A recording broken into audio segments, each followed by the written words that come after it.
Good evening, ladies and gentlemen. Let's go through supply again. All right. So last night I had you look at demand again with me. We're going to do the same thing here tonight. So we talked about the law of demand and how demand is influenced by price, but we can't look at just demand without looking at supply. So let's look at supply. So supply, what is it? The ability and willingness of producers to offer products for sale. So last night we took a look at demand, which has to do with the consumer, has to do with you buying things. What are you going to want at each price? Supply has to deal with the producers, the guys making those products. What are they willing to supply and at what prices? Right, so they decide how much to offer. So Nike, Gap, Apple's, Rita's, Honda all decide at what price to supply their products at. So yesterday we talked about the law of demand, which has an inverse relationship, right? One goes up, the other goes down. The law of supply works together. So price goes up, the quantity supplied goes up. If the price goes down, quantity supplied goes down.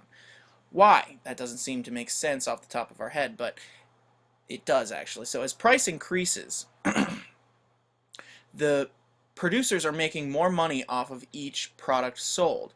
So those companies then can turn around and produce more. Right? This is a direct relationship as opposed to demand, which has that inverse relationship. So there's my fun little graphic for you. Price goes up, quantity supplied goes up. Price goes down, quantity supplied goes down. So the supply curve, this is going to show you at each price point how much the producer is willing to supply. Right? Supply curves are always upward sloping. This shows the quantity that suppliers will supply at each and every price point. So if we were to look at this again, it's upward sloping. So it's a direct relationship. So as the price goes up, the quantity supplied goes up. That's why this is upward sloping, right? Dependent on the cost of production. They're going to offer more at a higher price and less at lower prices. Well, this is obvious because if they offer things at higher prices, they can make more money off of an individual good. One of the motives in a capitalist economy, in our economy, is the profit motive, right? Companies are out to make money. So the more money they make, they will set the price higher.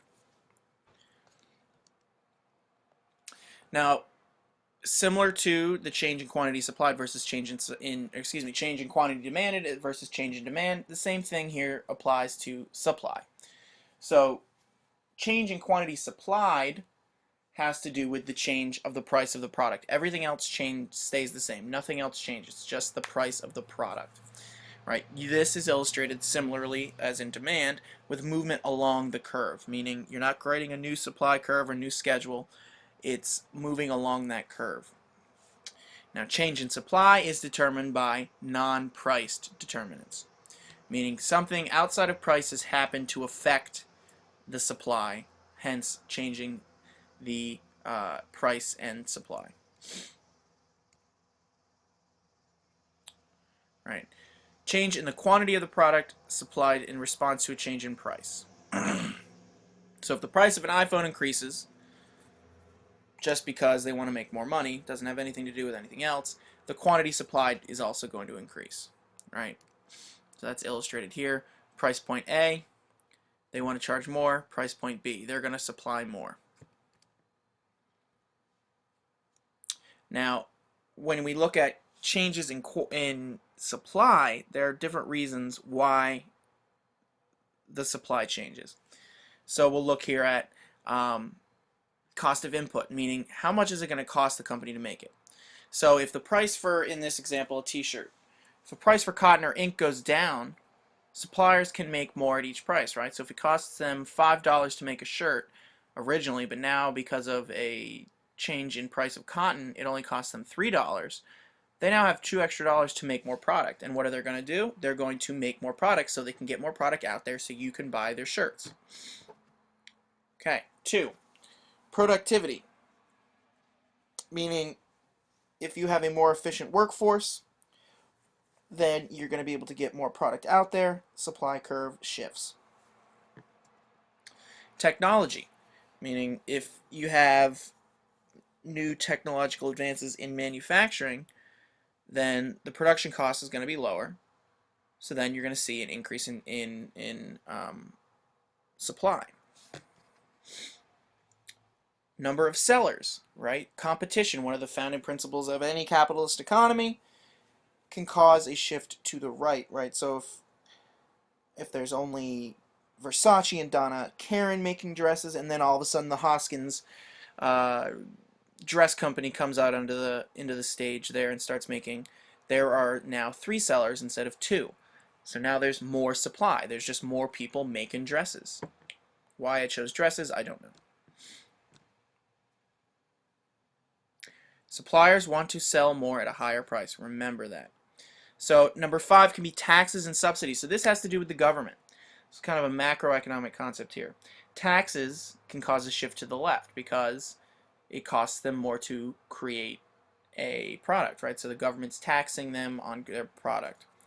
Subsidies are payments to businesses. They would cause a shift to the right. So payments to businesses, like the government does this all the time. They give, millions of dollars to certain companies, to farmers, to oil industry, to green energy, to get them off the ground. So they now have more money so they can make more product, and it makes a shift to the right. Expectations, right? So if producers expect lower prices in the future, they're going to produce as much as they can and sell as much right now because they want to make more money on the more expensive prices now. Okay. Government regulations, right? The government, we've talked about extensively, regulates everything. The example here being emission regulations on cars, right? So if the cars have to meet certain standards, it's going to cost the companies more to make those cars, right? So I think I talked about the Chevy Volt costs. I think it's gone down and regulated itself, but it originally cost like 40 grand to make, but they were only selling it at 32 grand, so they caused they were losing money every time they made it. So the supply they had shifted to the left because it cost them too much money to make the cars. So I want to go through a couple examples that we did in class. Check your work, and if you have any issues, please let me know. So here's an example, right? Record peach harvest, price is lowest in a decade. How is this going to affect the supply curve for frozen peaches? Right, so this is being affected by what? A cost and input, right? Because the cost to the supply of peaches has gone up. So you will see more, it's going to be cheaper for the companies to make their peach pies. So you're going to see a shift of the line to the right, increasing, right? Because it's cheaper to make a peach pie. Okay. So car companies close 6 factories. How is this going to affect the supply curve for minivans? Well, there's not as many factories making these minivans, so what's going to happen to the supply?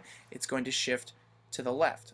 It's going to decrease, right? There's not as many places making them. It's just an obvious fact that there's not going to be as much product, not as much supply. Okay. Gas prices to stay low this year, rise dramatically next year. How is this going to affect the current supply for gasoline?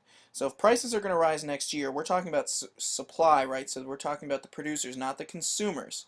So the supply now is going to be restricted, right? Because producers want to make as much money as possible. So they're going to restrict the amount of supply out there now and wait till the price goes up in 6 months and then put the supply out there because they'll make more money in 6 months. Right?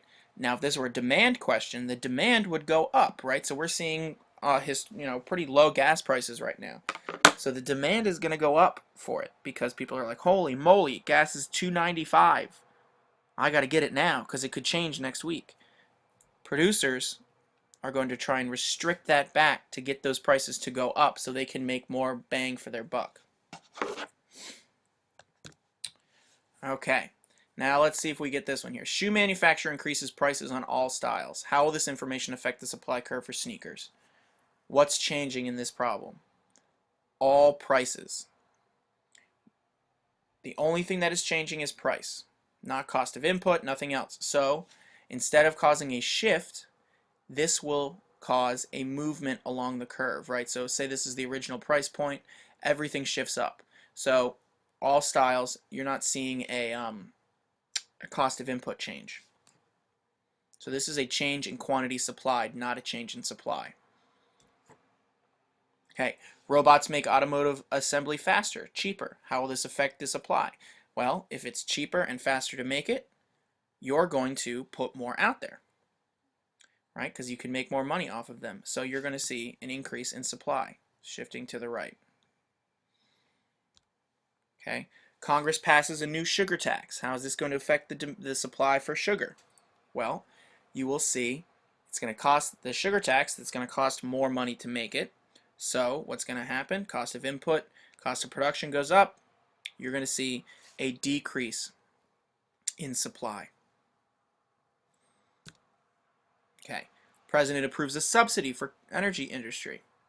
How is this going to affect the supply curve for solar energy panels? Well, government's giving money to these businesses, so these businesses now have more money to make product with, so you're going to see them put out more supply. So you're going to see a change to the shift or an increase on the supply curve. All right, so I hope this was informative for you and it's helped dust off some of these concepts as we move into the second half of the week here, where we'll put supply and demand together and see how they interact. Have a wonderful night, and I'll see you tomorrow.